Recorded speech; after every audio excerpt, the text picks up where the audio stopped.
Welcome back. You're watching Real Estate Masters with Tamika Bryant and myself, David Johnston. Today, our guest host is Mr. Dwayne Williams. We're talking about different opportunities here at 18th and Vine, 12th Street District. Mr. Williams, at break time, you'd mentioned to us a little bit about Santa's Wonderland. Would you like to elaborate a little bit on that for us? Sure. I'd love to be able to take the credit for Santa's Wonderland, but Santa's Wonderland has been going on for 23 years. This is going to be our 23rd year of hosting Santa's Wonderland. Santa's Wonderland, if you've never seen it or have never been, it's a wonderful treat. It's when we close down the whole 12th Street area right there. And we celebrate the holidays, and it's when we bring in, you have the mayor's lighting of the Christmas tree, you have the Christmas lightings on the plaza. Well, we do it in the 12th Street area. Well, we close down the whole area. The trees are all decorated with lights, thanks to Mark One, and then, Ollie Gates and some other people. We close off the whole streets down there, and it's our opportunity to give back to the kids in the inner city. So we give away about 1,000 to 1,500 toys to kids in the inner city that day. And so we have all the costume characters there. You'll have Santa Claus, you'll have Rudolph, you have Frosty, the elves. We'll be caroling, we have music, and it's a celebration. And it's one of the most wonderful things that you would ever experience. So it's always the Wednesday night before Thanksgiving is when we do this celebration. And kids start getting in line around 12 o'clock in the afternoon, and the program starts around 6 o'clock in the evening. But it is a wonderful, wonderful opportunity for our community to get involved. And we always need volunteers. We need people to come out and help support it. If nothing else, just come out and enjoy the holiday festivity. So that's one of the things that we do when we talk about Santa's Wonderland. Wonderful opportunity, a wonderful event. And I invite your listening audience and your viewing audience to come out and be a part of Santa's Wonderland. It's always the Wednesday night before Thanksgiving. It's right there at 12th and Brooklyn. And when you're there, also get some barbecue from Gates. So just a plug, but it's a wonderful opportunity to get involved in what we do. Well, if somebody's interested in volunteering, how do they get in contact with you, or what do they need to do? What type of volunteers are you looking for? We're always looking for any type of volunteers. Anyone who wants to come out that day to help support. We deal with the toys. We deal with the setup. We actually decorate Christmas trees. We just prepare for the children to have fun. So if you've got a warm, kind spirit in your heart, you can volunteer for this event. You can reach us at 816-216-6242.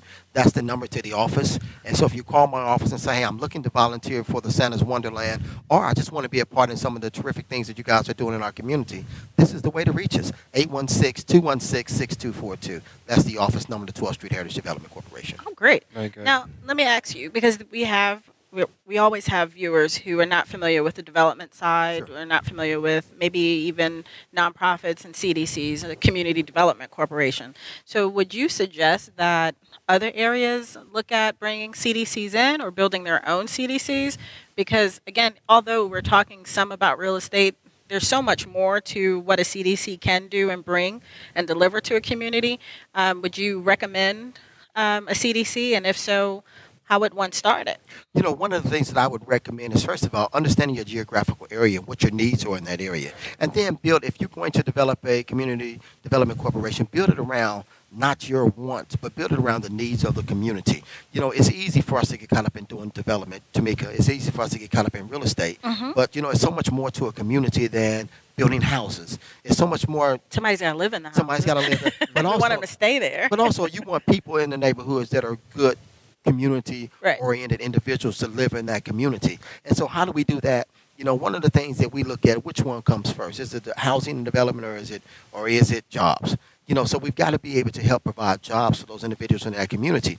And so one of the things that I would say is, for a CDC, if you're seriously interested in the CDC, I would think you would start it. Obviously, you got to do the paperwork to do it. But I would say start it with the premise in mind that we really want to develop our community.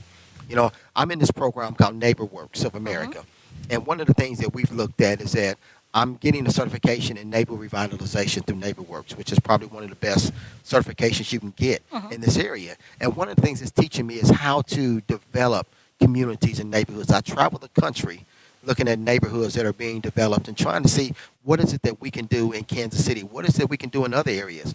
I'm from Kansas City, Kansas, so I always want to go back home and do something in that territory. But one of the things that we're looking at now is how do we develop communities? And the best way to do that is what we call clusters.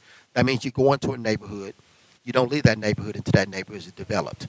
And those that are thinking about starting CDCs, I would say that was the first thing that I would recommend. First of all, understanding your community, knowing what the needs are in your community. But once you start a project in that community, stay in that community until it's completely filled.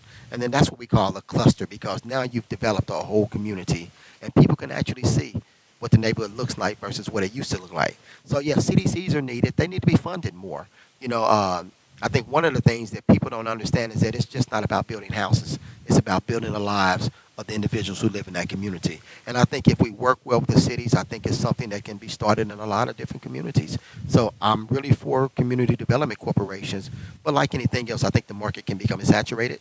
So I think one of the things that you might want to do is find out if you have one already developed in your area. Mm-hmm. And if so, work and partner with that CDC that's already in your area. There's no reason to reinvent the wheel when you don't necessarily have to. Just need to bring good ideas and positive momentum to that organization and help us develop these communities. There's a lot of work out there that needs to be done. So do you ever look for investors? Always looking for investors. I've been going back and forth to Asia. I'm in China a lot. We're working with this program called EB5, which a lot of people are not aware of the EB5, but EB5 money is spent a lot of places. When you see these new developments and these new deals coming up, a lot of that's EB5 money. So looking at that, looking for investors, looking for individuals who just want to invest in the community and want to build in the community, and we're all for that. But one of the things I will not do, I will not build anything. I will not do anything that does not represent that community and does not represent excellence in that community, because I believe if we are to change the dynamics and the looks of a community, we have to do it with that thought in mind that we're going to put the best product in this community that we can possibly do. Okay, that's great.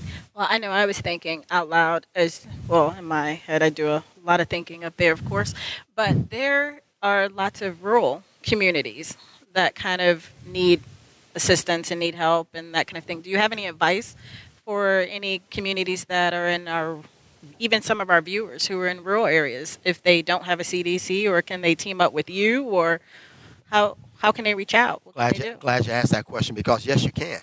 You can start with calling this number, 816-216-6242. That's the number to the office. One of the things that we've been doing a lot of consulting lately, just kind of helping organizations and helping people understand what it is that their neighborhoods are needing. And one of the things we do is, we set up our consulting. We go out and talk to the neighborhoods. We look at the neighborhoods. We help them try to develop strategies for their organizations. So I think that's the important piece. So yes, whether you're in a rural area, where you're in the urban area, we can help. We're a CDC. We're not bound by a district where we can work in and where we can't work at. One of the things we just want to do, we want to do good work for our communities, whether that's the rural area, whether that's the inner city area. We want to be able to be a blessing to those communities. Okay, great. We're at break time again, so hold that thought, and we'll come back and make sure people can connect with you whichever way. Thank you. We're at break time. Thank you for watching Real Estate Masters on TV25. We'll be right back.